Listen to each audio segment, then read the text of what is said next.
But are they going to be able to take the W, or are they just going to take second place? We're just going to have to wait and see. Of course, there might be some bracket resets. We're just going to have to see what happens here. We're just going to have to wait and see. That we will. I mean, Uprising, as the name suggests, they are an Uprising team, and Penguin is certainly no slouch. You know, they beat their demon, they beat Booyah Gang that threw them into losers bracket, and they have a ton of momentum on their side. How many sets and losers did they have to get here? They're warmed up. They are ready to go. They're just ready to. They're ready to rock. They're ready to roll. I want to quickly mention something before you actually start the set, because I guess you didn't notice it.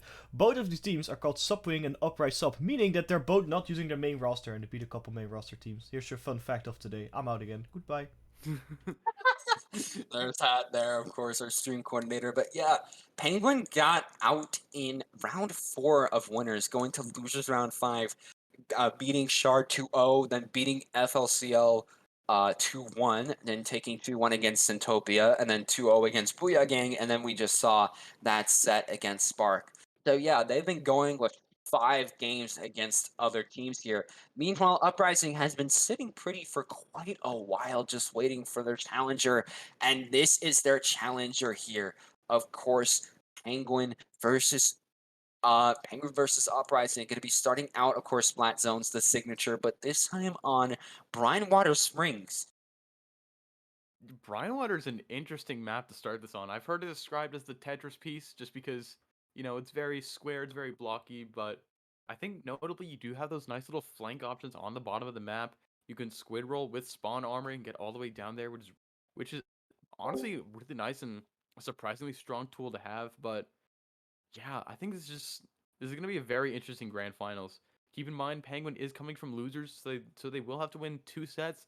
One to reset the bracket, and one to win the tournament for real over Uprising, as Uprising has not lost a set yet. But yeah, how do you think things are going to shake out in this set, especially here on Splatzone's Brine Water? How are things going to play out?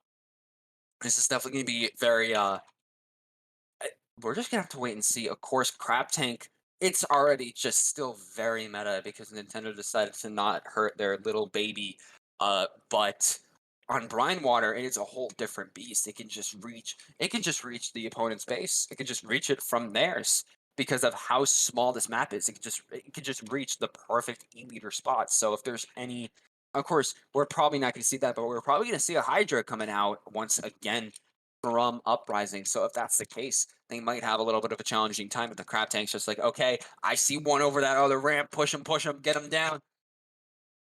But Yeah. of course, yeah, it's very formidable. So we're just gonna have to wait and see. Okay, I'm also getting noticed that Soren is actually Chloe. So there's only one sub. I've been lied to this entire time. Chloe is actually just a member of Penguin. Okay. You've been deceived this whole time. I've been deceived. Thanks, man. Thanks, man. Smiley you've- face, heart you've- emoji. Thanks, man. You've been manipulated by the Matrix this whole time, but yeah, both these teams are running pretty interesting comps. You know, obviously it's going to be a double splash versus double splash, but that Hydra Splatling that Uprising has been using is getting a lot of mileage, especially for a weapon that a lot of people just kind of look over. You know, it's kind of, you know, seen as the backline that loses to other backlines, and it's just very exploitable. But Uprising's been able to play around it really well, especially with that really aggressive Splatana stamper that they have, just able to take a lot of off angles with that Zipcaster. Whenever it is, Uprising's just been playing around their team very well. But I mean, enough credit cannot be given to Penguin. They're a strong force. They're the #1 seed of this tournament for a reason. They're just an incredibly strong team, just so flexible, have so many strong strategies at their hands. It's gonna be a great set, and we're gonna be getting right underway here. This is going to be grand finals of paddling pool. This is going to be Penguin versus Uprising. Let's see how this works out. Already seeing the comps. Penguin gonna stick with their signature comp here.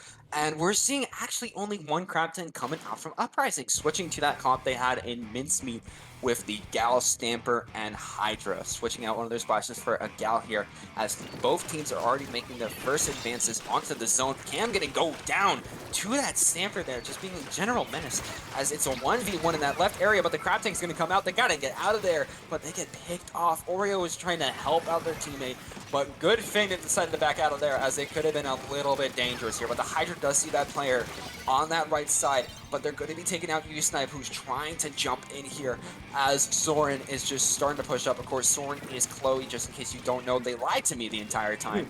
Smiley face. Didn't know. Yeah, I didn't know, bro.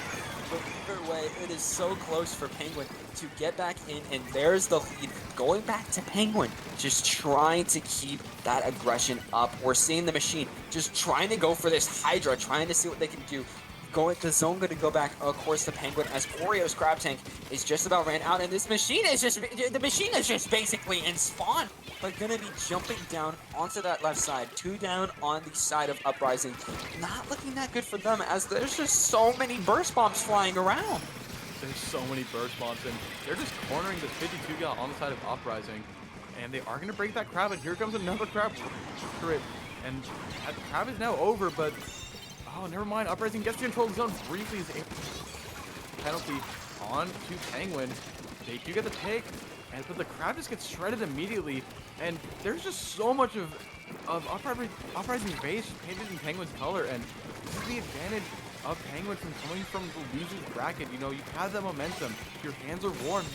You've been playing against good teams for a long time now, as opposed to the team in the winner's bracket, with the winner's side, just doesn't have that advantage. So they're going to have to spend some time warming up throughout the set. And we're seeing Penguin really taking advantage of that advantage that they have right now. And they're just having such a strong lead, such a strong push, and just so much control on this tiny map in just the first 2 minutes of the game. Yeah, we're just going to be seeing what this happens here, and we're going to be seeing a trade coming out. It is a 2v2 right now. Both the Splashes trying to push up Sentinel here, but they're going to use the Killer Whale to try to advance. Going to be taking down one of the Splashes, and that's going to be a zone retake. 2 down on the side, going down to that Gal, as Uprising is trying to make it back in. So many going down on the side of Penguin, and now Penguin has to find a way of getting back in that mid area and seeing what they can do, but it's just a matter of time. Uprising is just going to try and hold us. Here comes the Stamper and that Zipcaster. Stamper does go down, but does get the machine with them. Here comes the Crab on the side of Penguin, trying to make... But, oh, Uprising does go... One goes down. It's just the Hydra left on the side of Uprising to defend this... Oh, I was about to say Uprising was getting close to a lead switch, but Penguin was just able to snuff it out before I could even say it. And now the Stamper is in a very awkward spot, left all alone and just surrounded by Penguin's tank, and Penguin just keeps poking them, just trying to make sure the Stamper can't be comfortable, but the machine goes down, the Tennis goes down, it's just the Splashes left. Here comes the Crab, but they lose control of the zone, and Uprising is able to get the zone back, and this has just been an incredibly back and forth game. Even with Penguin having the lead for most of it, Uprising is proving that they are contenders, and 2 of Penguin jump out, which means Uprising has a lot more chance to knock down their penalty and potentially get some more points on the board. Yeah, trying to get some more points on the board here. We are seeing the penalty gone, and this Zipcaster just trying to do everything in the power. Booyah Bomb coming out too, but one of the Splashes has managed to escape and is just trying to shark this Stamper jump, but they jump into the water! Oh, and that is lead loss. Going to be going back to Uprising here, as they're down in the teens right now, trying to make it to single digits as they do. Now the members of Penguin have to push in. They get one of their members down though, and that's not good for them, as Uprising is pretty much all warmed up, trying to get in there. But of course, oh, they're so close. They just have to wait a little bit longer, but so many members on the side of Penguin are on their side of the zone and able to retake it, as they're just trying to move on this left side. This 52 is not safe, and they have such a little checkpoint considering what their pointage is. It's going to be really easy for them to shred that penalty right now and try to make it, but they basically have to KO. That's what they basically have to do, but with 2 down on the side of Uprising, they might be able to do that. penalty is down, and they're down to the teens too, getting down in single digits. Booyah Bomb has to go crazy, but 2 down once again. It doesn't free down, and that is going to be a wipeout and a lead change going to Penguin. It was so close for Uprising, but in the end, Penguin, just with that aggression and just calling out the members of Uprising, was going to be able to take that set and take that win. What an insane game one! My god! Can we talk about Uprising's just insane push all the way down to 19? It was just the Hydra left in zone, and they are able to get the necessary picks, and they're able to bring it all the way down to 2. And Penguin just says, "No, we're gonna get back control of the zone, and we're just gonna stagger you guys for the rest of the time." I can't even speak. I can't even comprehend. It was just so well played from both sides, and I think we're gonna have an amazing set in our hands. But that is gonna be Penguin taking game one, and Penguin is now starting their case to start that bracket reset, and now Uprising has to make their counter pick and see what they want to do as we go forth into this set. Yeah, no, now we're going to be seeing what they're going to want to do here for this next match, as it seems we're going Rainmaker, Midspeed, Metalworks. If you do remember from the previous set we watched with Uprising, that was a really good map mode for them, especially with the comp that they were running in Splatzone's Brine Water. That was the comp they chose, and that was what was making plays, especially that 52 gal. So I don't see their comp changing, as they know it works this map mode, but they have to make sure that they play well here, because they're going up against a basically meta comp. Yeah, Penguin is going to be running that meta comp. You know, we thought that the machine nerfs might have been enough to push it out of the meta. Penguin getting a lot of value out of Cam on that machine. And we are seeing this 52 gal coming back for Uprising. Going into game 2 here, Penguin up 1-0. And we're going to see who gets this first pop, but most importantly, who gets that first push to that first checkpoint, because that checkpoint of this map is just so brutal to break. It's just, it feels so hard to move anywhere on Mincemeat, especially with that crab just breathing down your neck already on the side of Penguin. The crab is going to run out, but there's another crab already in the wings. But the machine on the side of Penguin goes down. So does the 52 gal on the Uprising. It's 3 versus 3, and Penguin's the first to grab this Rainmaker. It's just the Rainmaker alone, though, kind of isolated, and the Stamper's going to be able to hunt him down. The Splash is getting into a Splash v Splash battle. The Splash on Uprising wins. Just the other Splash on the set of Penguins left. How many times have we said Splash in the last 10 seconds? The world may never know. But I Uprising, love Splash-O-Matic! Uprising not quite able to get the checkpoint, but they're going to get another pop. They're going to get the chance for the run back, and they do get that first checkpoint. That's going to be good for them. Going to get the first checkpoint on the side of Uprising, but they're going even further, trying to make even more. 34, 30, getting it down to 29. I can't even keep up. Like, I'm just trying to talk, but like they got it down so much, and now they just got to get it down even more here. But of course, it's going to be pretty much played back here as the members of Penguin are trying to push up. That Splash is going to go down. So is that machine. T-Tech, bye-bye T-Tech. As it's just the last Splash left alive, as the gal was trying to push up on them, but they were able to keep themselves alive. And there we go, the best tactic in Rainmaker. Go end yourself now. They decided to end themselves now, but notably, Uprising still has control of a lot of that mid. So they have the area around the Rainmaker patrolled, and that's going to make it so hard for Penguin to even approach and grab that Rainmaker, especially as they're 2 down. And Uprising has controlled this Rainmaker once again, and you know they're coming for Penguin territory. Here comes that Stamper on that off angle. So they are going to get caught off guard and going to get just punished by that crab. And that is going to be just 2 left on the side of Uprising. It's just the Rainmaker by themselves, and they're probably going to get rushed down by all of Penguin. And there they go. But this Rainmaker is pretty far away from where Penguin wants to take it. These are looking very awkward right now. And Penguin has roughly 2.5 minutes to get that first checkpoint and get that lead from Uprising.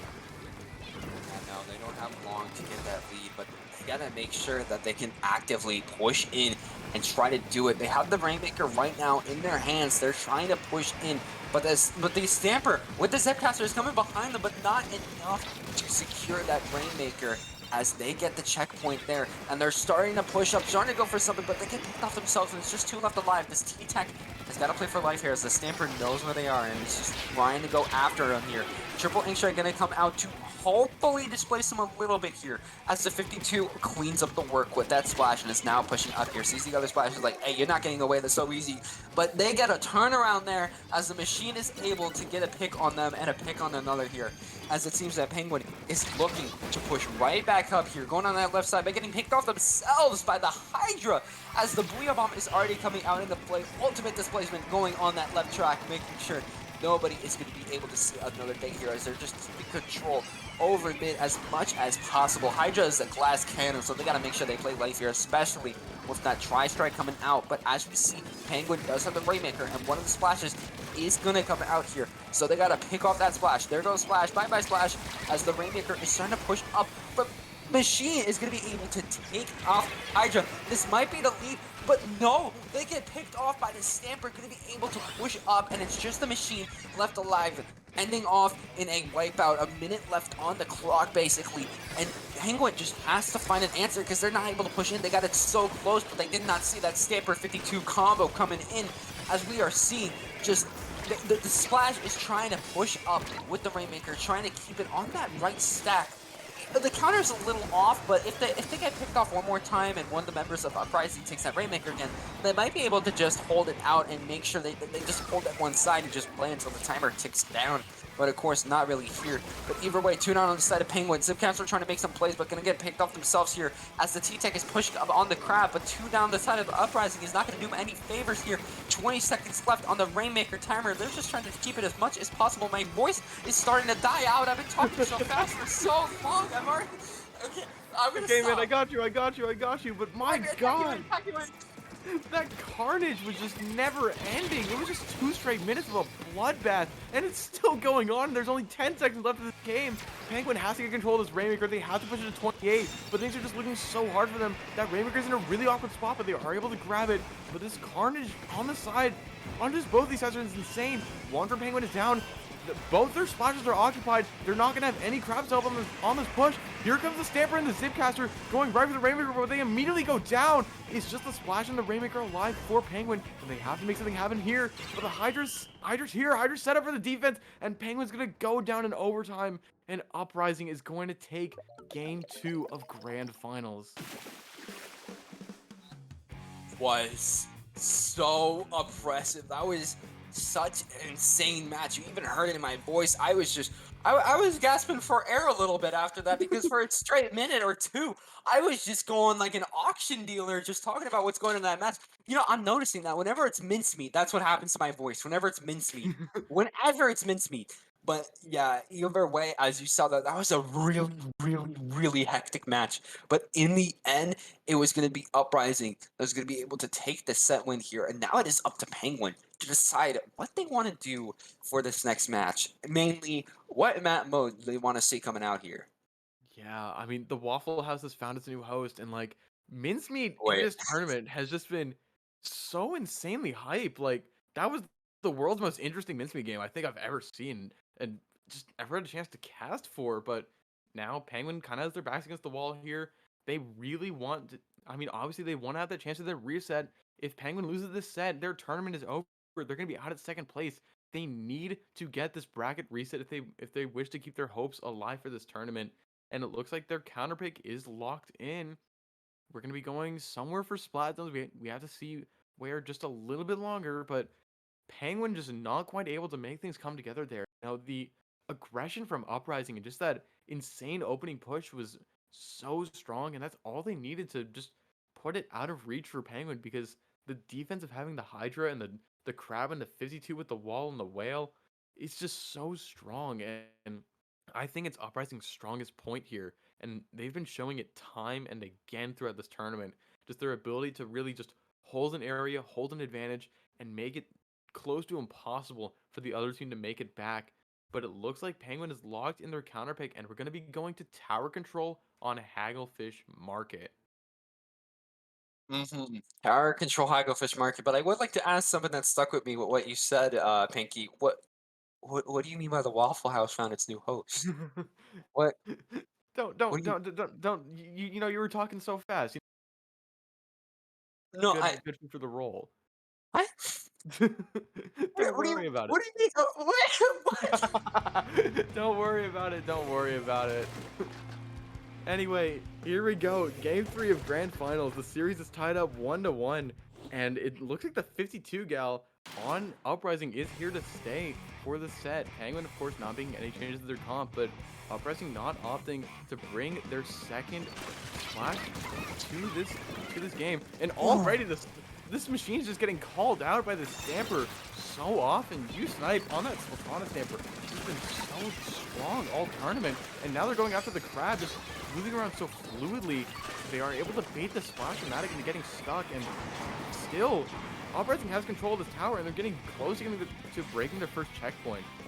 And while that first checkpoint isn't super difficult on the stage, getting close to that second checkpoint and beyond can be devastating. So Penguin really needs to win this team fight, but 2 of them go down, 3 go down. It's just the machine alone, and Uprising is very close to breaking the second checkpoint. They have the crab on the tower, and they've broken past checkpoint 2, and now things are getting dangerous here for Penguin. They're kind of just stuck in their spawn at this point for the rest of the match. The crab is set up, but the counter crab from Penguin comes out. That's going to be 2 dead for Uprising, and it looks like that's going to be the end of the push at 18. But what a strong opening push, and we've seen how strong Uprising's defense has been, so this is going to be a very uphill battle for Penguin. Yeah, no. Now Penguin has to try to get all the way to the 3rd checkpoint in order to secure the lead here.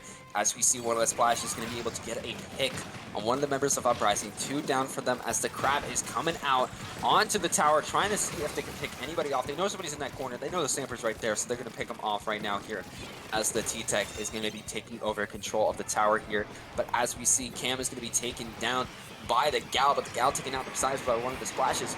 See, the T-Tech has to watch out here. Of course, Booyah Bomb is not going to be your friend when they're trying to get you off that tower. It's not going to be your friend here. But as we see, Stamper going to go down themselves to one of the splashes here. Crab Tank going to come out, trying to see what they can do. Trying to get this Gal here, but not finding that peak. They're going to get their crab basically shredded, and they're just playing for life here, trying to see what they can do, trying to push up against the Stamper here, but trying to play for life. 2 down on the side of Uprising. This might be Penguin's chance. They just gotta get on that tower here. They're trying to wait out that Booyah Bomb. They see the Gal and a jumper coming in here. They gotta get those picks. But you see, the Stamper, they were living for quite a little bit, but gonna get taken down themselves. Half of the time is basically done, and Penguin still has to find that answer, but with 2 picks down once again, and that Hydra has to jump out on the side of Uprising, they might have found their answer. Yeah, this is just such a back and forth game, but this aggressive from Penguin has just been serving them so well, and they're getting really, really close to getting this lead back. They're almost through that second checkpoint, and there they go. It's a 2v2 situation, though, and Uprising just trying to desperately defend, but they don't get the pick that they need. Is the T-Tech still on the tower? It's just Stamper there to defend for another 10 points before the lead switches. The Stamper goes down, but gets the trade on the splash.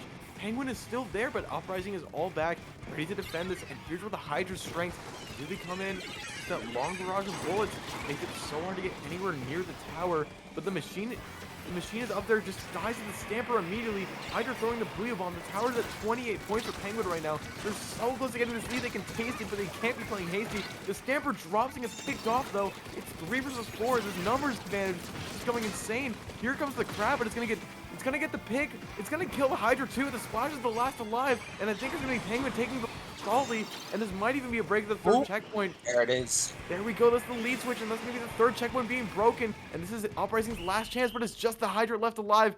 That's gonna be the knockout, and Penguin takes game 3, putting themselves at match point for the series.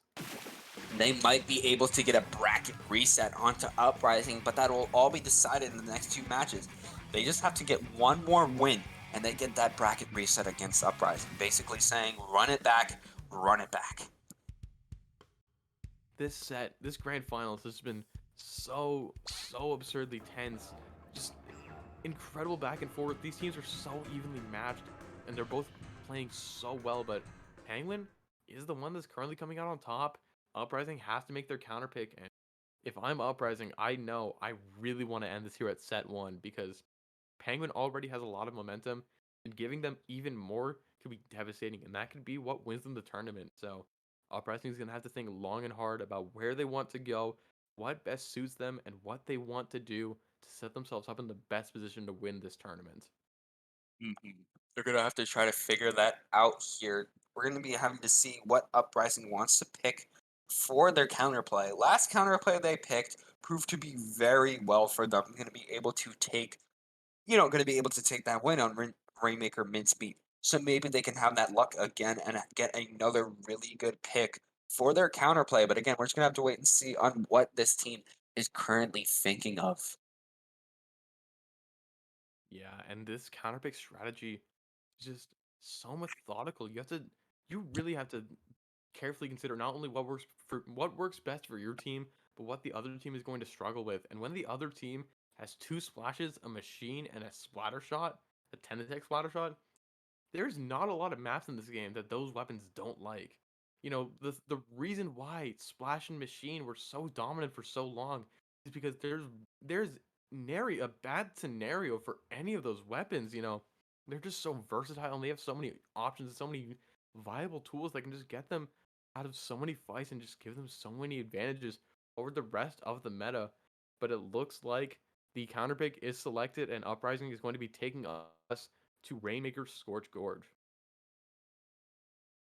My God, but either way, yeah, Scorch Gorge. What was the fighting mode? Hmm?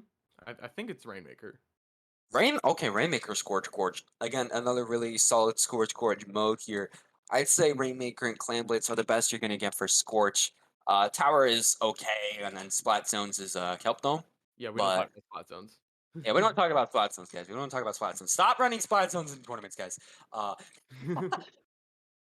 But either way, yeah, we're going to be moving on to Rainmaker here, which was definitely going to be a good map. We might see some different plays, but we'll just have to wait and see. Probably not, though. Probably not. We just saw Rainmaker a little bit earlier, so they're probably going to stick to their comps. Again, it's also grand finals. Grand finals. It's grand finals, too, so there's not going to be much change. You see Penguin's comp, it's the same, and their comp, it's the same. They're not changing. They know it works, and they're going to stick with it here as they're just starting to set up. It seems that Penguin might be able to get popped, as they have 3 object shredders on shooters. That's probably going to get popped. Yeah, and they have a lot of bombs, and I believe that is going to be them getting the comp, but Uprising already has that crab. It's a 3 versus 3, though. The machine goes down to 50. The crab is trying to clear a path, but the rest of Uprising's team just kind of gets picked off, and now Penguin is swarming that Splash-O-Matic, exposed by themselves, and they're going to go Rainmaker. And now Penguin is starting to materialize a push for themselves. That office gives them so much pain in mid, and therefore a lot of options to move. And those options are getting 2 of Uprising's down, and Penguin is getting very close to getting this first checkpoint. The whale is going to be popped from Uprising, but it's not enough. Penguin is going to get the first checkpoint, but now Uprising has the numbers advantage. It's 4 versus 2 in their favor. So the Uprising, I guess the wipeout on Penguin, but they're going to really have to convert this into an advantage fast because Penguin is already respawning. So they're going to really have to try and make a strong push at that Rainmaker. Here comes the Stamper on the off angles. Machine gets picked off once again, but the Crab is set up for defense against Uprising. And they're going to have a hard time pushing because now all Penguin is back, but it's not enough. The Booyah Bomb is able to clear the way for that checkpoint, but it looks like Uprising won't keep getting any more. It's just the Hydra left, and the Hydra's going to jump out. Hydra needed to jump out there. That was a really good play here, as we are seeing the members of Penguin are already starting to set up for the Rainmaker, but they're going to get picked off. Not good for them, as it's a 3v3 right now. 2v2 Splash Machine versus Stamper and Hydra. It seems in that comp there might be a clear advantage here, but the Stamper is going to opt to back up a little bit or to play for life here. They have their Zipcaster at the ready, so if they want to be a nuisance, now might be the time. But no, they're going to opt to get picked off here, as we see the T-Tech just trying to hold the Rainmaker for as long as they can. Gonna push up now, trying to see what they can do, but of course that Crab just trying to push out the T-Tech as much as possible. T-Tech is almost down, gonna be taken down there by that Crab's lob shots over and over. Yeah, such a strong defense for not quite able to. Penguin's offense wasn't quite able to get it versus Uprising, but now 3 dead on the side of Penguin, and Uprising is staying this way. They want to make this push. They want to get the. Because once you get past that checkpoint on Scorch Gorge, it's very easy to just lock out your opponent. And there's the lead switch, but it looks like there won't be. Uprising gets wiped out, but they get that Rainmaker down to 44. And they're basically putting their cards on the table. They're saying, we want to get this quick lead because we believe enough in our defense to be able to make sure that you guys cannot get a strong lead yourself. Yeah, no, but of course now it is Penguin's turn to push into here. Gonna almost take it, just running straight into there, but not gonna be enough. Oreo gonna go down. This still is a good chance for them as the Hydra is just trying to run, but they're gonna get picked off themselves. Gonna be easy lead take for Penguin here as the Splash is trying to get it as far as possible, taking it down to 27. The Gal gonna go down here. Stamper trying to see what they can do, and it's 2 left alive on the side of Penguin. Just keep checking Splash. They're trying to back out, trying to make sure that Stamper is not really thinking of anything nefarious trying to go up against them here. Triple Ink Strike at the ready. They're going to opt to keep it for a little bit. Really good play there as they're just waiting for the members of Uprising to push up. Just trying to wait for them. Yeah, and Uprising only has a minute and a half now to get this lead back, but they do get the pick on Penguin's machine, and they get the pop on the Rainmaker. This should be a great chance to get something started. Those P-Tech strikes are going to be burned pretty early as the Booyah Bomb. These specials are coming out very early. Here comes the Zip Capture, but it gets just immediately picked off by Penguin. The Crab is trying to patrol the area and clear away from the Rainmaker. Uprising has not grabbed it yet, wasting crucial time, and they only have a minute now to make... Nothing's really been going on. It's just been 30 seconds of neutral at this point. There's only a minute left in this match. Here goes the Booyah Bomb from the Hydra, trying to clear a little more space, but I don't think Uprising is just capitalizing on it the way they should. And now Penguin has another Crab at the ready, trying to stop the Stamper, and they are able to get that pick that they needed to. This Hydra is still on the enemy flat, just trying to make sure that Penguin never feels comfortable enough to approach. But here comes the Crab inside of Uprising into Penguin's territory, but the defensive tri-strikes come out. It's 3 versus 2 in the favor of Penguin. The Rainmaker is grabbed by this Hydra, and he's the Sultana defending it, but although Penguin's alive, as I say, the machine goes down, and the Splash goes... It's 4 versus 2 in the favor of Uprising, and Uprising has 20 seconds left on this clock before we go to overtime. The Rainmaker gets taken out. It's just the Stamper left alone, and the Stamper's probably gonna get picked off. They try to run away with their life, but now they have to get popped, and they have to reset it. The Stamper trying to break it with the object damage, but it's just not quite enough. And all of Penguin goes down. It's just the Hydra, and Penguin taking set 1 of Grand Finals, and we are going to be going to a bracket reset. Bracket reset, ladies and gentlemen. There you have it. Penguin showing we are not going down that easy. And it was not right for us to go down to losers. Booyah Gang is out. They were the ones to take us out, but now that Booyah Gang is gone, we're going to be able to take this set. Going to the bracket reset now, nothing matters. There's no clear advantage. There's no disadvantage. There's no nothing. Because now it is going to be a even thing, you know. It's not like just you win and you immediately take the tournament. Now they're both eligible for winning this tournament. Uprising has got to keep on their toes, trying to make sure that, okay, we got caught lacking in that last set, but we have another set against them. Maybe we can take what we learned and how they played from those previous couple of matches and try to apply it here.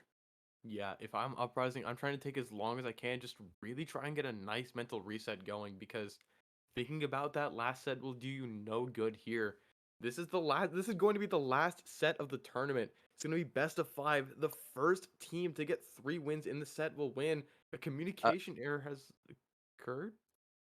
Okay, communication error, baby. Let's go. Let's go. Let's go. But yeah, That is seriously, officially... this is Hold up. That is officially today's first communication error that was technically on stream. Oh my god. You know, we were so close. We were so close. It's not a We've come a long Splatoon way. tournament without one. You know what? It is ceremonial at this point. It really is. It really is. It really is. But of course, we're going to be starting out once again on Splat Zone's Hagglefish Market. Yeah, we're Really going back. solid map mode. Going back to Hagglefish, and we're going back for the Splat Zones mode. And I mean, Splat Zones Hagglefish is a very loved map mode, but I think what people love a lot less is just how good Crab is on it. You get your Crab on that tent, and it can be very hard to approach the zone, and especially push past the zone. And pushing past the zone is the well-known win condition on Splat Zones. So it's definitely going to be an interesting match we have ahead of us, especially with Penguin and Uprising being 2 teams just really evenly matched so far. Like each of the games of the last set, it was 4 games, but all 4 of those games were very close, very back and forth. Anyone could have won any of those. It's just Penguin happened to come ahead. So now we're gonna have to see the response of Uprising to that and how Penguin is going to react to it. We're just going to have to wait and see on what they decide to do here. Of course, gonna be taking a little bit longer because Nintendo Switch Online, baby. Love to see it.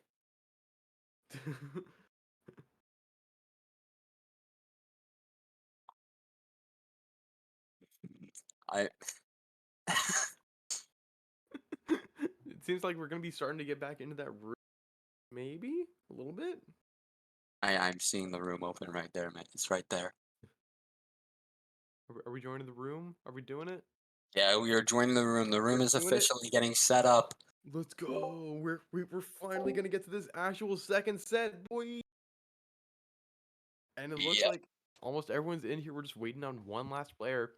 But once again, Penguin, since they came from the losers bracket, they had to reset the bracket first in order to be able to say they can win this tournament. Now, Uprising takes their first set loss of the tournament to Penguin itself, but both of these teams are now in a do or die scenario. They want to get that 3 games so crucial to getting this win and getting this tournament. And getting this tournament is exactly what both of them want, you know. No one likes to go home second place, the first loser. And it looks like we're going to be getting things squared away fairly shortly here. In this set, I think the room is, or the teams are almost being set up here. So we should be getting to you real quick. Yeah, we have the team set up. Of course, I don't see them again getting off the comps that they've been running this entire time. They have shown that they both work, and I don't think they're going to switch off, especially how far we are in. So there's not really any. I don't know why I keep bringing it up. There's not really any discussion for that anymore here. But yeah, I'm going to be getting into this. But like how they can play, of course, triple ink strike going to be very formidable. It can shred so much now. It's so big, and as mentioned before, if you dip so much as like a fraction of your pinky toe in that triple ink strike now, you're gone. You're gone. You can definitely break your pinky in that tripling strike. It nudges your elbow a little bit. Gone. You're dead, kid. You're dead, kid. It's all you need. It's all you need. Yeah, so much as grazed by it, and you get sent to the second dimension. I mean, hey, it is a nuke, so like, True. I feel like it's kind of, you know, valid. You know, I would not personally want to be hit by a nuke shrapnel in any capacity. I feel like it would be pretty lethal. So I guess, you know, we do have that real life accuracy in that in this game. So I guess Nintendo is kind of looking out for that. But this is primarily the Squiddy Kitty game, just random paint going all over the place, and that's what we've been seeing so far from this tournament. That's probably what we will continue to see in this grand finals.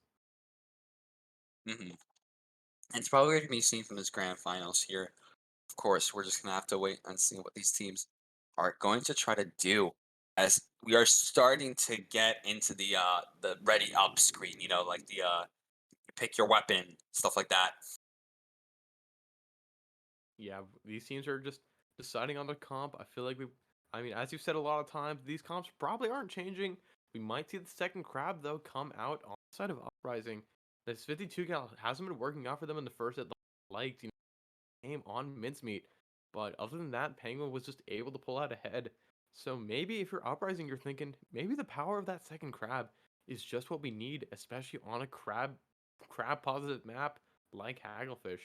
But we're almost getting these comps readied up. We just have one more player to decide what they want to go for. I mean, you can't rush these things. This is a very crucial decision.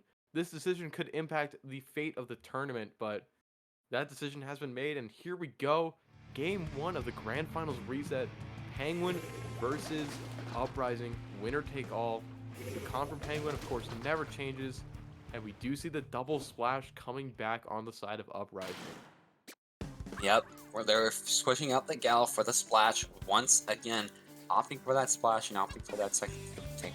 Double crab versus double crab. We're in for hopefully 6 more weeks. Now we have to say, we don't know. We don't know. Nintendo really likes that crab. They haven't nerfed it. Like it was understandable for chill season when that started happening because, you know, the crab season was just starting to happen. You know, it was just blossoming. But at this point, it's like, come on, man. Are crabs in season this time of year? I don't know. I'm not much of a crab fan, so maybe it was all intentional, you know, just in point. But the honest stamper saying crab season is over. He's absolutely bullying the crab on the side of Penguin, and Uprising out to an early lead, early sense of control. But Here come those newly buffed strikes, and that's going to get Penguin in the zone. And I mean, hey, you're going to be painting over that splash zone a lot in this map just because of how hard it is to really break through. You really need to take advantage of those sides, and both two teams know that, and they're very aware of it. Uprising now has the fleeting path of the zone and the man advantage for now. The Stamper is using the Zipcaster, and the Crab gets the pick. The second Crab from Uprising is finding a value. Here comes another Crab from Penguin. They're trying to force it off the map. They break it and break the Rider too. And Uprising is through their penalty, and they're past the 60-point mark now. Yeah, they're making it past the 60-point mark as Uprising is just trying to keep control of this zone.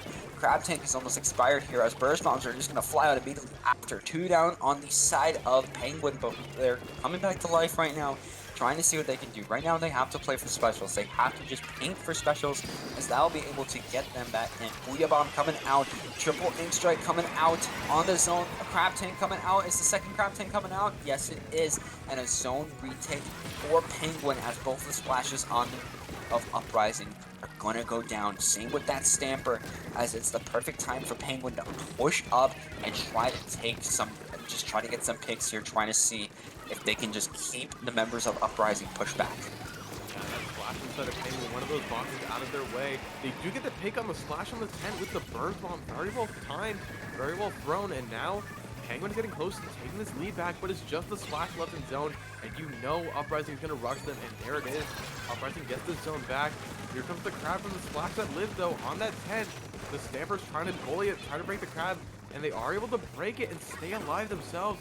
And now they have that Zipcaster charge, and we've seen what this Stamper does with that Zipcaster. You being so strong with it, and Uprising is almost through their penalty, and here comes that Stamper with that Zipcaster, just making havoc happen. They are going to go down to their landing, but the machine goes down inside of Penguin.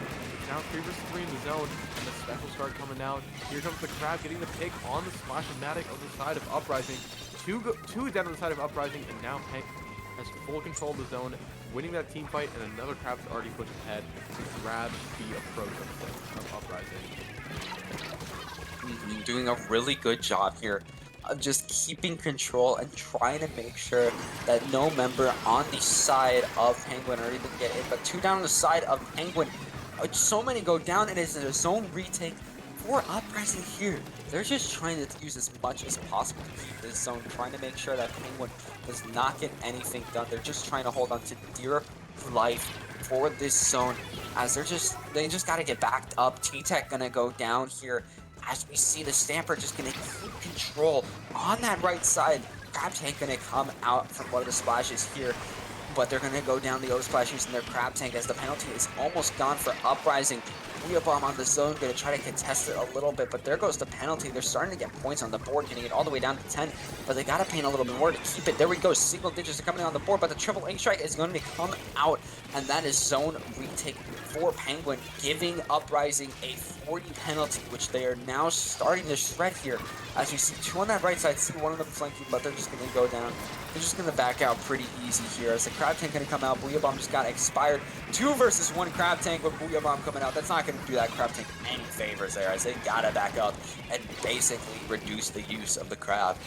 Yeah, but Penguin has already burned both their Crabs, and the second Crab of Uprising is underway, and they are able to take the zone back. There's only 30 seconds left in this match, well under it actually, and Penguin is the one that not only has to win this team, has to get the zone, but they have to win to make sure that Uprising doesn't just take it right back from them. And Penguin is 2 down. It's just both the Crabs. One of the Crabs is being shredded. It's just the Splash by themselves, and the Splash is taken out. It's just the machine is back, but I don't think it's going to happen.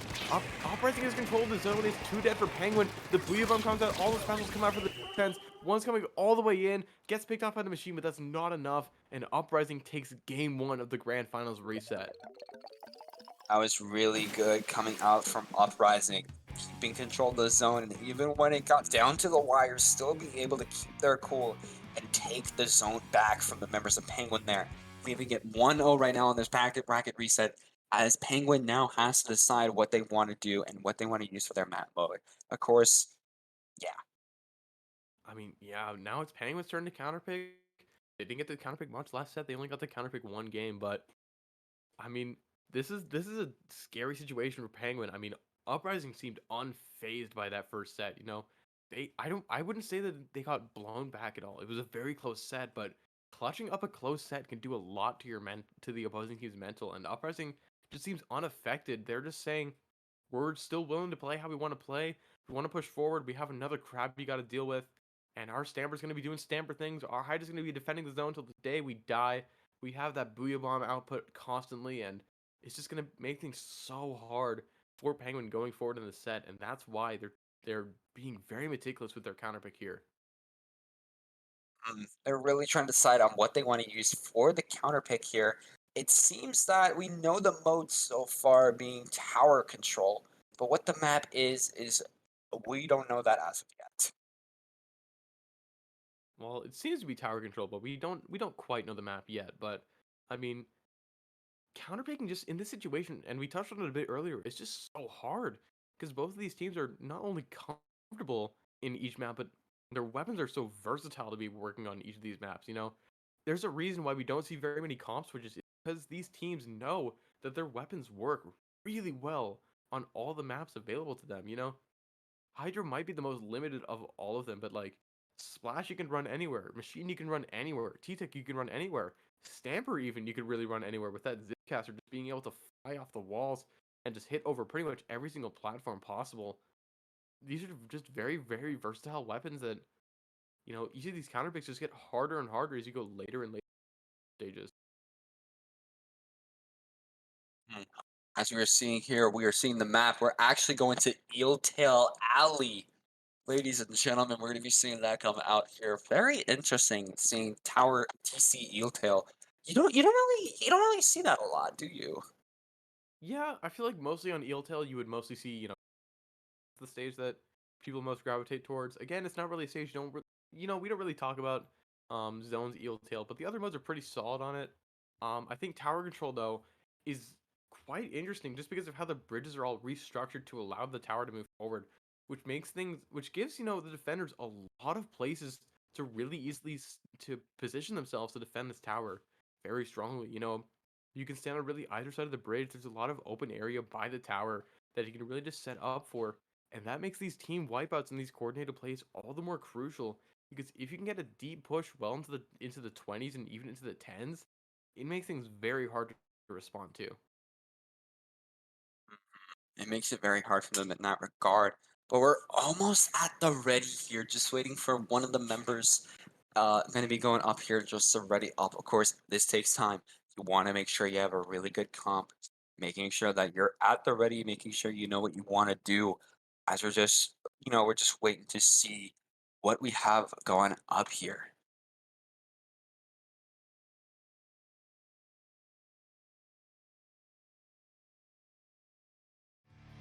All right, here we go. Tower control, Eeltail Alley. Looking at the comps, Penguin is, looking to stay. They know their comp, but on the side of, it's a double splash, baby. Double slash baby, if it ain't broke, don't fix it, don't nerf it, baby. But yeah, the meta will always stay. These crabs are already charged up. We see the open crabs coming out from Soren on the side of Penguin, and we see the Hydra trying to get set up on that bridge, but this crab is trying to defend that tower, gets the assist on the Sultana Stamper. Trying to move a little bit further forward. Here come the ink strikes as well, but one of the splashes loses the splash battle on the side of Penguin, and the machine goes down for Penguin as well. As Uprising has the slight player advantages, but it's going to be converted to a very strong push if they play their cards right.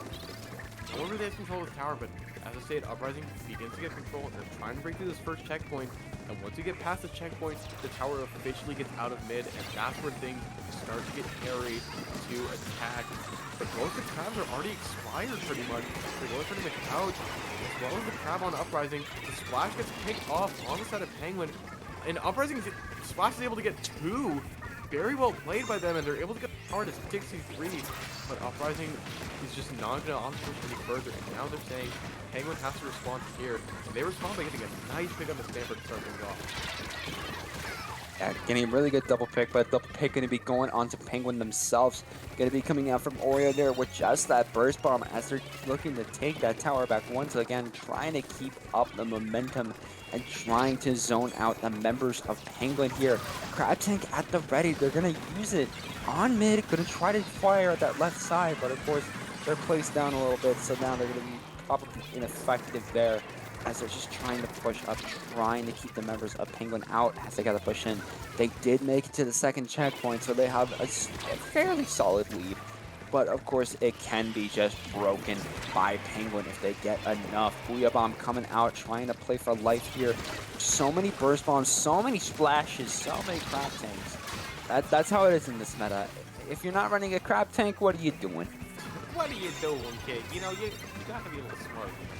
You know your crab tank's gonna be good, but Penguin's starting to spearhead a push of their own. They get the stamper down. That splash of Uprising is coming from spawn, but the other splash is going to be poking that right side where Penguin is trying to set up, and Penguin is going to get that lead back fairly easily, and that's 2 down on the side of Uprising.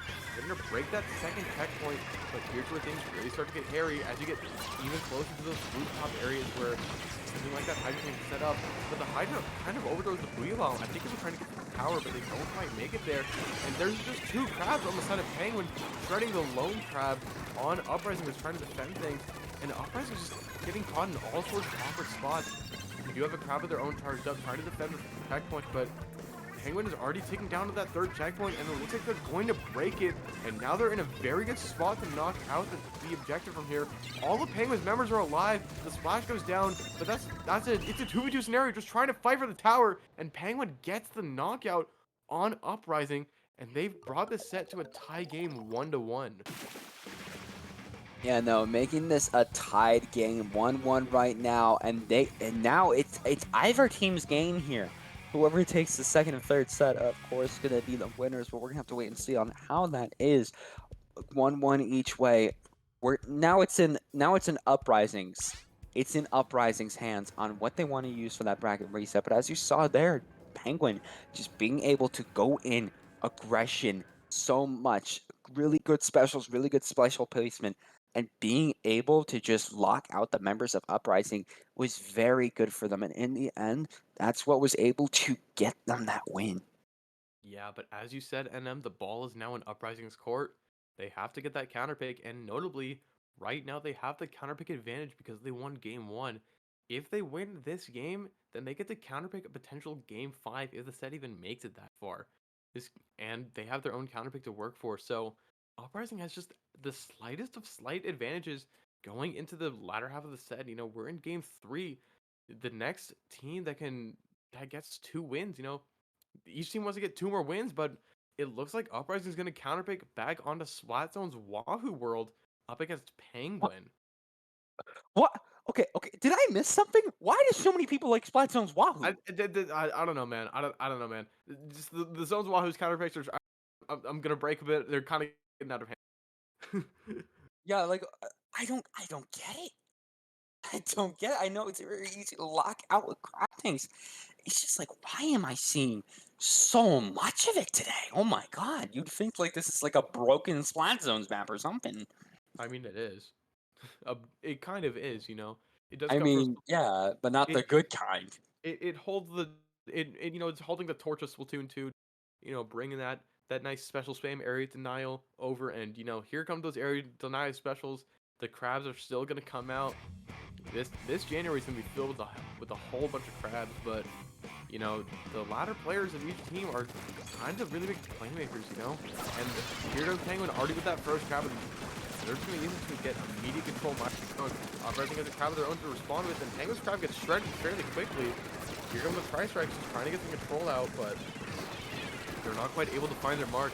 And Uprising's second crab comes out. The splash goes down to the side of Uprising, but Penguin's the first one to get the pick, but Uprising is the one to get the first cap of his own. But notably, who is going to win this team fight? The Stamper pops the Zipcaster, but goes down shortly after they're standing next to. And right now, Penguin has a lot of advantage, forced to back away. Now the members of Uprising are forced to back away here as Penguin is keeping control of that zone, going to be able to take out one of the members of Uprising here. Booyah Bomb going to be coming out on that right side. It is 3 down for Uprising right now, but that Hydra was able to get the pick on Cam, but is going to opt to back up in order to play life. They have their special at the ready, and they know they need to keep that special, even if there's a lot of pain on the ground. Hydra does not want to be that painter, man. So they got to make sure they keep that. But triple ink shred going to come out. The Crab Killer coming out here. But even if it did not shred Crab, that was going to cause that Crab to just play life for so long. And now with the 8 seconds it has, if it's not constantly firing and just balling most of the time, that's a lot of wasted time and an almost wasted special. Yeah, but Penguin is wasting no time. They're already pushing up. They got 3 of Uprisings down. And they're about halfway through the penalty that they initially had racked up against them. And Penguin is being very, very dominant here in Game 3. You know, they just have so much control. So much of the area of the map is yellow. And that gives Penguin so many options to move around. And here we go. The Splash just gets jump scared out of nowhere by Penguin Splash. And the Splash, the Stamper on the side of Uprising is able to get the opposing Splash. But now Penguin is through their penalty. They have 20 points left to get this game. There's a Crab and Uprising who's trying to make something happen, but quite able to paint the zone well enough. And here's Uprising's last chance. The Booyah Bomb comes out, the Burst Bombs are coming out. The Penguin is outpainting all of it for now. They need to hold control of the zone just a little bit longer, but 2 of the members go down, and the Stamper is able to seal the deal, but immediately goes down to the Splash on Penguin's side. The Splash gets the double. It's just the Hydra left on the side of Uprising, and Penguin can very easily get back. And it looks like Uprising's push just kind of fell flat there. Yeah, no, that push just kind of fell flat there. But as we see, Uprising is still keeping the zone, keeping control, as Penguin needs to now find a way back in. And if you know Splatoon, they gotta get specials. One of the Crab Tanks coming out from the side of Uprising here, and of course the Stamper does have Zipcaster at the ready. They're sharking a little bit in this left area, trying to keep control, trying to make sure that Splash isn't thinking about anything there. But that Splash gets a nice jump on that left side, going to be able to outpace. And the triple ink strike, while we weren't looking, was able to retake that zone there, just out of nowhere. Of course, Tri-Strike's increased radius is going to help it out a lot, making T-Tech a very formidable weapon now. Yeah, but now Penguin has to hold the zone for roughly 30 more seconds, and they will take this Game 3 of the series, a crucial Game 3, a crucial deciding factor, how the set plays out. Uprising does not want that to happen. They're throwing specials on the zone and get the cap, but it takes them quite a while. And Penguin still gets the pick on the Splash over the wall with that 10-attack bottom shot. And as soon as they lose zone, they get it back almost immediately, not letting Uprising get any points, not letting them get through their penalty whatsoever. Penguin has just been so dominant this game, having such a strong knowing, just able to take so much control and so much space and move around so fluidly. Here comes the Stamper with that Zipcaster, trying to make something happen, but not quite able to get a pick. Or kind of retreat a little bit. You got the Splash does go down though. The Stamper is now in zone. The Machine goes down too. That's 2 dead for Penguin. And Uprising now takes the zone. Just a minute left on the clock. And this is their last chance. They really need to get this push going. Ooh. They get the E-Tech down with the Stamper. Very nice place from you. But they're going to have to break this penalty and then get it all the way down to 2 or lower if they wish to take this game. Crab Tank coming out, but on the carousel. Not sure if that was the right play here, but another Crab going to come out on plat. They're just trying to do the best of their ability in order to paint this zone, as it is 39 right now for Uprising, but they're going to shred it a little bit further here. If it goes well, it might be able to get lead, but that's going to be 2 down, not going to do them any favors. They're just trying to keep as much paint as possible. Going to get that paint back. Members are coming back. This might be the lead. Might gonna be Oh my god! Oh my god! Whoa. Turn away! 3, 2, 1. Uprising gets control of the zone though. 9, 8, 7 is at 7 points. It's just a painting battle in zone. The Stamper, I'm not sure what's going on with them, but Penguin gets control of the zone. I don't know what happened, but Penguin, I think won that game. I think Penguin won that game. I mean, it showed on the board. Penguin won that game. Okay, it's still the game screen.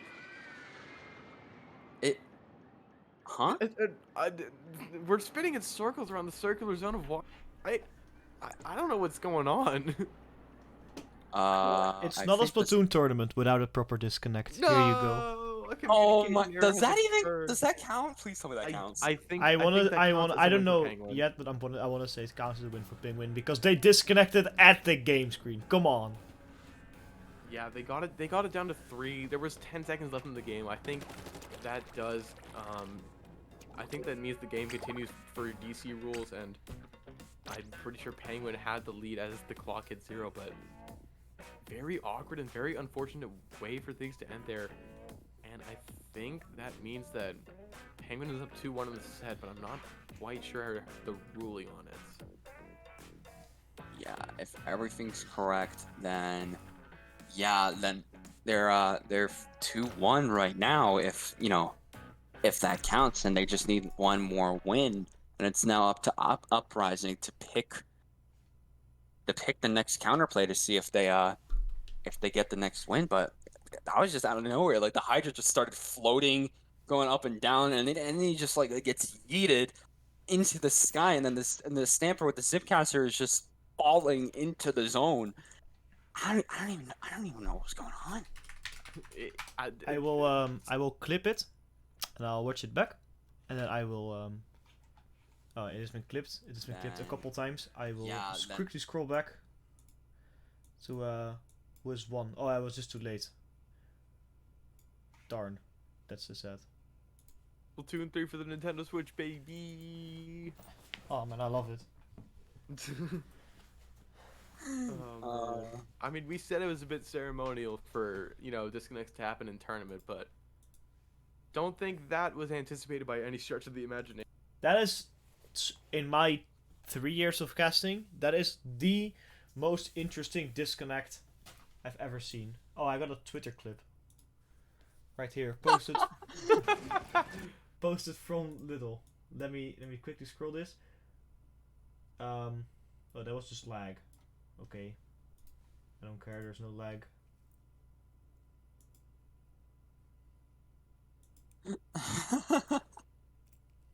Oh, I don't know where, but yeah.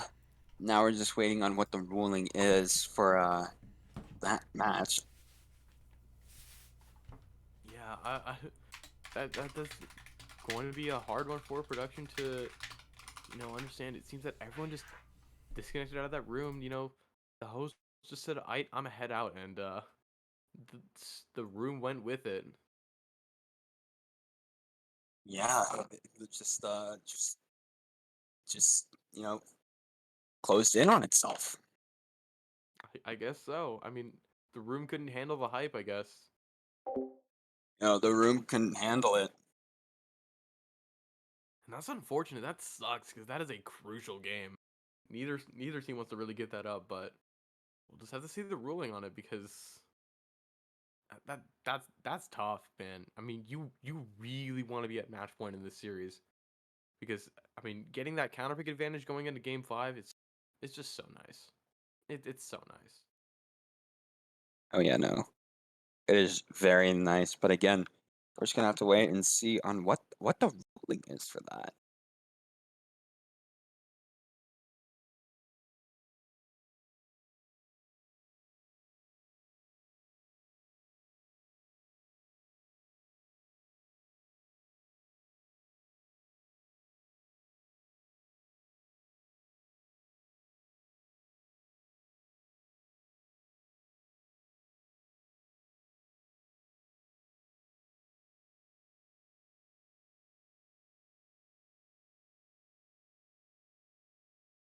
Okay, so it seems we got the ruling. We're still waiting for the lobby, but it seems Penguin is going to be taking that game. So right now it is 2-1, and it's up to Uprising to try to get a little bit of a reverse sweep going on here. Gonna have to pick what what map mode they want to pick as their counter pick, and hopefully try to get those wins. Yeah, I mean, this is a heartbreaker for Uprising. They got so close in that overtime. They got it down to 7 points, I believe, but just Lady Luck decided not to smile at them. They said that the disconnects must happen, and now Uprising has to pick themselves back up, because Penguin is at match point here, and you don't want to give that up. You really don't want to let that chance slip away from you, because these chances only come once every so often, and Uprising wants to make sure that they can stay in contention for this tournament. Yeah. I'll just have to wait and see though, as we're just waiting on, just a lobby to come up here. That's pretty much what we're waiting for, man. I'm tired.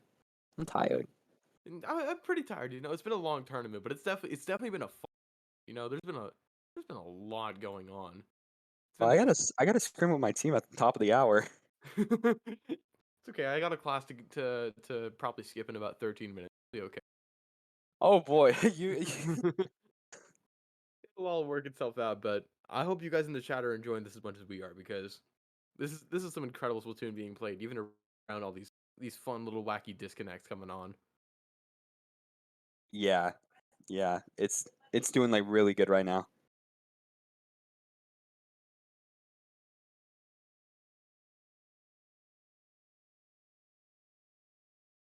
But it seems we are just waiting for one more player to get into the lobby. The lobby's up.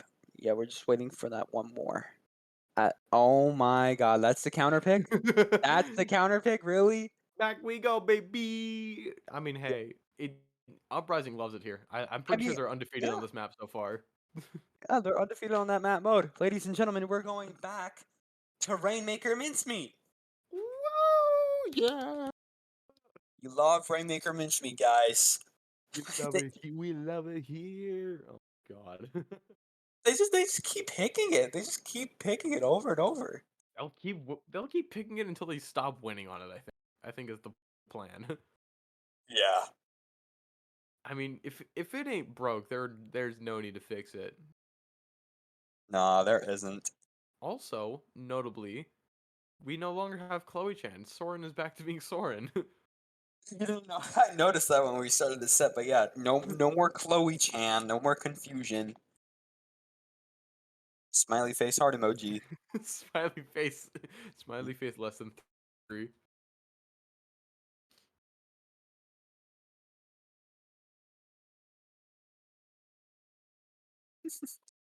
It's smiley face heart emoji. Smile. And then some cursed emoji usually comes after this, just for good measure. Pregnant emoji. I didn't want to say pregnant man, but you know what? Sure. Everyone in chat, make sure to drop your most cursed emote you have, because why not? Make sure to drop your cursed emote in chat, guys. Woo! But yeah, we should have almost everyone in this lobby, and yeah, as we said before, we're gonna go back to Rainmaker Mincemeat in Game 4 of this Grand Finals because Uprising Uprising knows that they need to get this Game 4 if they want to have a chance at 5, and they want to have that chance for Game 5 to be able to win this tournament. It's just getting right down to the wire with this this Grand Finals bracket reset.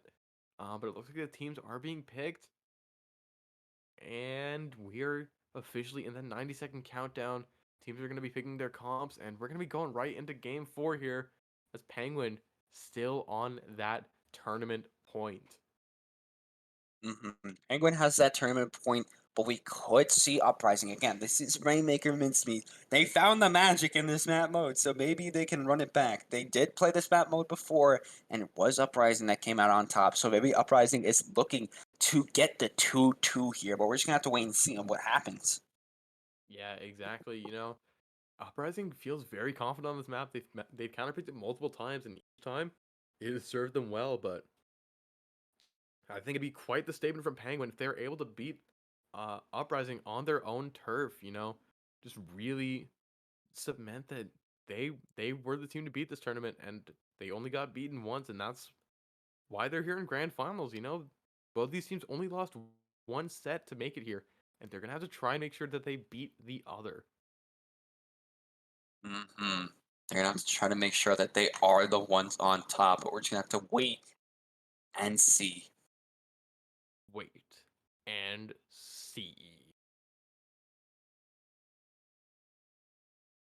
But it looks like we're getting down to the last few seconds before this match comes underway. We just have one more to pick their weapon, and there we go. Battle time. Ladies and gentlemen, children of all ages, everyone watching, here we go. Game 4 of the Grand Finals reset. Penguin not just at match point, but at tournament point. Not switching their comp. They know it's been working. Here comes that 52 gal coming back for Uprising to try and make some magic happen for them here on Rainmaker Men's Meet. It seems that that is what they love to really use on this map mode, the Splash Gal combo here. As the pop happens and the T-Tech is going to go down, one of the crabs opting to stay on their plat, trying to see if they can displace any members of Uprising here. As we're seeing both, everybody's just left alive here right now. And we're seeing one of the splashes, of course, with their crab, but 2 down on the side of Penguin. Might be the perfect chance for Uprising to come in and get that checkpoint. Stamper getting the pick on that splash, going to be controlling that zone around the Rainmaker checkpoint here, as the Hydra is able to go in and get the checkpoint. Yeah, but the Machine's able to kill the Splash-O-Matic on the side of Uprising and gets the assist on the Stamper, so it looks like the push is going to end here for Uprising, really breaking the checkpoint. And you know they want to get just a little bit further, you know. This was the map mode they won game 2 on in the first set, and they did it by getting just such a strong opening push. So not getting that as strong of an opening push is kind of a detriment, you know. I'd imagine that's what they were looking for, and now Penguin can have a chance to respond if they play their cards right, but this Machine is just getting kind of blocked onto the versus rock area by the Stamper. Playing so well. Here goes the 52 with the flank, but they get picked off by the Machine on the side of Penguin. And right now, Uprising's just been doing a great job of making Penguin a chance to get to that Rainmaker. Keeping it walled out on that truck, but that crab is going to be able to get that pick, of course, with the X-Blusher, like lob shots. Really good at finding opponents behind walls there, as that Splash is just trying to play for life here. Knows that somebody's right under them, but they might have moved. 2 down on Uprising. It is a 2v2 right now, and the Splash is almost at the crab tank, so they're trying not to get picked off here prematurely, as that Splash is going to go down here. One of the Splashes has their crab tank out, trying to pressure the members of Uprising here. As you see, the other is just keeping hold of their truck, trying to play for life. As the members of Uprising are starting to come back out, but the 2 down on the side of Uprising is not going to do them any favors. Of course, Stanford is just getting absolutely shredded by that crab tank as they're starting to push up here. T-Tech has the Rainmaker, going to push in almost at the checkpoint, but just has to get that Hydra out of there, but they do. Going to be able to take that checkpoint. Stamper going to go down, and the crab tank on the side of Uprising is just trying to hold that lead. Oh, but crucially, Penguin is getting a lot of damage off the Rainmaker and get the pop, and the Machine gets the trade. They get the lead, Temper just ever so barely at 57, and Penguin says that's good enough. We're going to retreat for now. Just try and stay alive. Soren with that crab on that right stack area, just trying to make sure the Stamper doesn't feel safe to move anywhere. People are just trying to pressure them, but now most of this map is painted yellow in Penguin's favor, and things are not looking great for Uprising, and there's less than 2 minutes for them to make a strong enough counter push to get the lead back and keep themselves in the tournament. But 2 dead are they're 2 dead on the side of Uprising, and Penguin could turn this into another push if they so feel like it. Yeah, no, they could. Cam gonna go down, but they still might be able to get something here, even with all the members of Uprising back up. For the members of Uprising, with that lead, they just have to get back to the area of the first checkpoint and just go a little bit further. Tri-Strike gonna be coming out from the T-Tech, trying to see if they can displace the members of Uprising. Booyah Bomb coming out, but the Hydra's gonna go down. 2 down on the side of Uprising. Once again, 3 down, and they're gonna go left. They're going left. They're going for the fast points, baby. They're trying to make a jump. They get the jump, and they get it to 30. The Hydra not quite able to stop them in time because they were too busy charging. That's 2 dead on the side of Penguin. By the time Uprising gets back to mid, they'll both be back. The 52 able to win the 1v1 on the Splash, though, and there's only a minute for Uprising to make things happen. This is their last play to keep themselves in the tournament. There's 2 dead on the side of Penguin. The Splash is just respawning, though, and now Uprising has to make a strong enough to get it to 29 and get that lead back. They broke past the 57 lead, but they're stuck at 47 right now. It's just the Splash, and they're in Crab, and that Crab is gone. That Splash is gone. The rest of the members of Uprising were trying to jump in and make something, throw themselves at this Rainmaker, but it's just the Hydra alive, and there's 30 seconds left, and Penguin is going to try and stall this Rainmaker for the remaining time. 20 seconds left. There's a do not retreat message, but it should not matter at this point. Penguin has to hold this Rainmaker for another 15 seconds, and the tournament is theirs. They can taste it. They know that Uprising is the one that has to make it to them. 3 from Uprising goes down. It's just the Hydra with the Booyah Bomb. The Booyah Bomb's not going to be enough. That's the wipeout, and that's going to be Penguin being your paddling pool champions. Taking the bracket reset against Uprising and taking them down on Uprising's favorite map mode. That is going to be a victory worth savoring there, as it's going to be Penguin taking the W there and going to be the winners. Such good play from Penguin. They lost to Booyah Gang early in the bracket, but they made the 7-set losers run. 7 sets. Beating Shard, FLCL, Centopia, the run back on Booyah Gang, the 3-0 on Spark, and now taking 2 sets off of Uprising that was undefeated for the day. Such amazing play from Penguin. Obviously, you have to give credit to Uprising getting that second place, getting all the way through winner's bracket, but it just wasn't enough to stop Penguin's momentum. Such amazing play. Really good coming from both teams. But with that being said, the tournament is over. So before we go away, let's just plug ourselves real quick. Where can people find you, Pinky? Well, you guys can find me on Twitter at brokenpinky_. I'm gonna start posting there a little more just so you guys can get to know me better and just really trying to, mark myself a little bit, talk about my thoughts on this game. But NM, I gotta ask, where can people find you? Well, of course, people can find me on Twitter and Twitch at Ninstar123. I usually stream. I'm starting to stream more of my tournaments that I play with my new team, Ouroboros. If you saw my Proving Grounds run, you know I cried like a little baby, little baby man, because I was just so happy. But yeah, I want to cry again. We're gonna cry again at Squid Junction. Hopefully, we'll see. We'll see. Squid Junction. That's the next tournament my team's playing. So hopefully we get some good stuff there.